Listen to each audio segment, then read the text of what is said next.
Bonjour, je m'appelle Jonathan Bouchard. Je suis travailleur au fort comme chef d'équipe avec la table de tri en haut.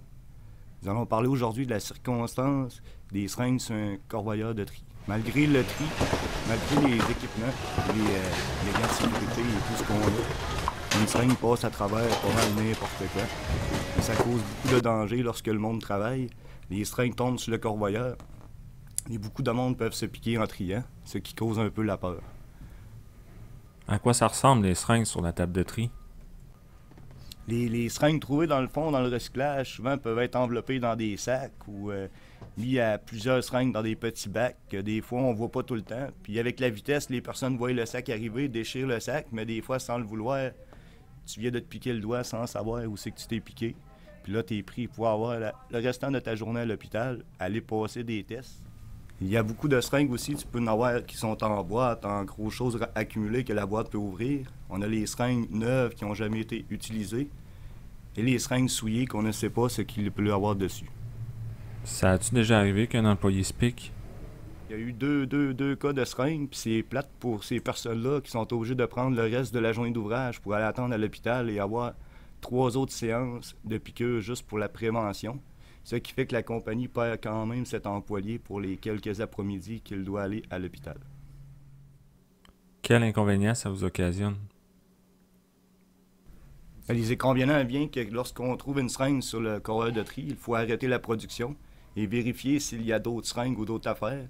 Il y a le risque que plusieurs personnes peuvent se faire piquer sans savoir ce qu'il y a dessus ou quelle maladie. Et après, le risque encouru lorsqu'un trieur trie de se dire, lorsque je vais tasser ma matière, vais-je pogner un autre seringue ou un autre piqûre? Avez-vous d'autres déchets biomédicaux qui se retrouvent sur la table de tri? Oui, à part les seringues qu'on trouve sur le corvoyeur, on retrouve aussi des sacs médicaux avec les hausses, avec des restants de liquide qu'on ne sait jamais c'est quoi. Il y a beaucoup de médicaments comme la nitro, la codéine, les pompes nitro, des restants de pompes d'as. Beaucoup de médicaments qui sont prescrits par des médecins qui peuvent être assez forts et qui peuvent être nocifs. On a quand même un gilet, notre gilet avec nos gants de sécurité, mais même si je mettrais 3 gants de sécurité à n'importe quelle personne essaierait de prendre la seringue, ça passerait à travers n'importe quoi.